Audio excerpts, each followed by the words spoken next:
இயேசு கிறிஸ்துவின் இனிதான நாமத்தினாலே உங்கள் ஒவ்வொருவரையும் வாழ்த்தி இந்த புதிய நாளிலும் தேவனுடைய ஜீவனுள்ள வார்த்தையின் மூலமாய் உங்களை சந்திப்பதிலே நான் கர்த்தருக்குள் மகிழ்ச்சி அடைகின்றேன்.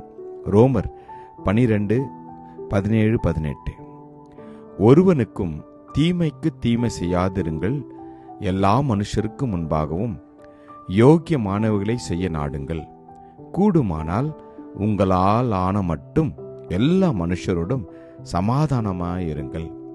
Romans 12:17-18 Never pay back evil with more evil. Do things in such a way that everyone can see you are honorable. Do all that you can to live in peace with everyone. ஆமென். கர்த்தருடைய நாமம் மகிமைப்படுவதாக. தீமையை நன்மையினாலே வெல்ல வேண்டும் என்று ஆண்டவராகிய இயேசு கிறிஸ்து நமக்கு அவர் முன்மாதிரியாய் வாழ்ந்து சென்றிருக்கிறார். இந்த உலகத்தில் வாழ்கிற ஒரே ஒரு வாழ்க்கையில நீங்களும் நானும் தாழ்மையை அணிந்து கொண்டு இயேசு கிறிஸ்து தன்னை அடித்தவர்களை, தன்னை ஏளனம் செய்தவர்களை, தன்னை நிந்தித்தவர்களை அவர் மன்னித்தார். அது மாத்திரமல்ல, ஒரு கன்னத்தில் அவரை அறைந்த பொழுது அவர் மறு கன்னத்தையும் காண்பித்தார் என்று நாம் தியானிக்கிறோம். எனவே எனக்கு பிரியமான தேவஜனமே, இந்த நாளிலே நாம் தேவனுக்குள் இருக்கிறதான அந்த நற்குணங்களை நமக்குள் நாம் வாழ பழகிக் கொள்ளுவோம். தீமையை எதிர்த்து நில்லாதபடி தீமைக்கு நாம் நன்மை செய்ய பழகுவோம். வேதம் அதைத்தான் சொல்கிறது. நீ தீமையினாலே வெல்லப்படாமல் தீமையை நன்மையினாலே வெல்லு என்று.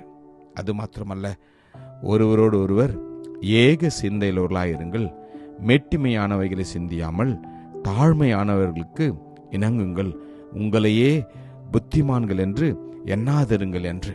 ஆம், அநேக நேரங்களில் நாம் தான் அதிகமான அறிவாளிகள் என்றும் நமக்கு எல்லாமே தெரியும் என்று நாம் நினைப்பதுண்டு. அப்படி அல்ல. இயேசு கிறிஸ்து நம்மை பார்த்து சொல்கிறார், நீங்களும் நானும் புத்திமான்களாய் இருக்கிறோம் என்று நினைக்கக்கூடாது. மேட்டிமையான சிந்தைகள் இருக்கக்கூடாது. ஆம், ஒருவருக்கும் ஒருவருடைய கஷ்டங்களையும் ஒருவரோடு ஒருவர் ஐக்கியமாகவும் நாம் வாழ வேண்டும் என்று நம் கர்த்தர் சொல்கிறார். வேதம் சொல்வது போல நீங்களும் நானும் ஏக சிந்தை உள்ளவர்களாக வாழ பழக வேண்டுமா? அப்படித்தான் இயேசு கிறிஸ்து வாழ நமக்கு சொல்லி சென்றிருக்கின்றார். ஆம், நீங்கள் இந்த நாளில உங்களுடைய இருதயத்தையும் உங்களுடைய சரீரத்தையும் தேவனுக்கு ஒப்பு கொடுக்கின்ற போது கர்த்தர் நிச்சயமாய் நமக்கு இந்த பெரிய ஸ்லாக்கியத்தை கொடுப்பார். பிறர்களுடைய தீமைக்கு தீமை செய்யாதபடி நாம் வாழ அவர் உதவி செய்வார். வேதம் சொல்லுகிறது, தீமைக்கு தீமையையும் உதாசனத்துக்கு உதாசனத்தையும் சரி கட்டாமல் அதற்கு பதிலாக நீங்கள் ஆசீர்வாதத்தை சுதந்திரித்துக் கொள்ளும்படி அழைக்கப்பட்டிருக்கிறீர்கள் என்று அறிந்து ஆசீர்வதிங்கள் என்று. இந்த நாளில நாம் ஒரு முடிவு எடுப்போமா? இனி நாம் தீமையை விலக்கி விடுவோம், தீமையை வெறுத்து விடுவோம், தீமையை செய்யாதிருப்போம், தீமையை பின்பற்றாதிருப்போம், தீமையை நாம் தொடராது தேடாமல் இருப்போம். ஒருவனும் மற்றொருவன் செய்யும் தீமைக்கு தீமை செய்யாதபடி நாம் பார்த்துக்கொள்வோம்.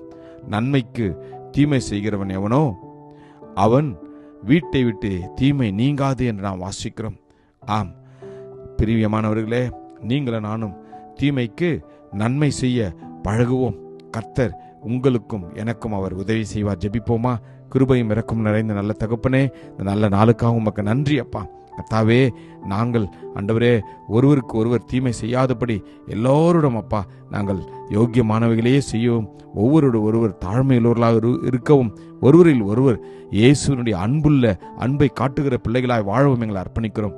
ஆசீர்வதியும் இயேசுவின் நாமத்தில் ஜெபிக்கிறோம் ஜீவனுள்ள நல்ல தகப்பனே. ஆமேன். God bless you. Jesus loves you.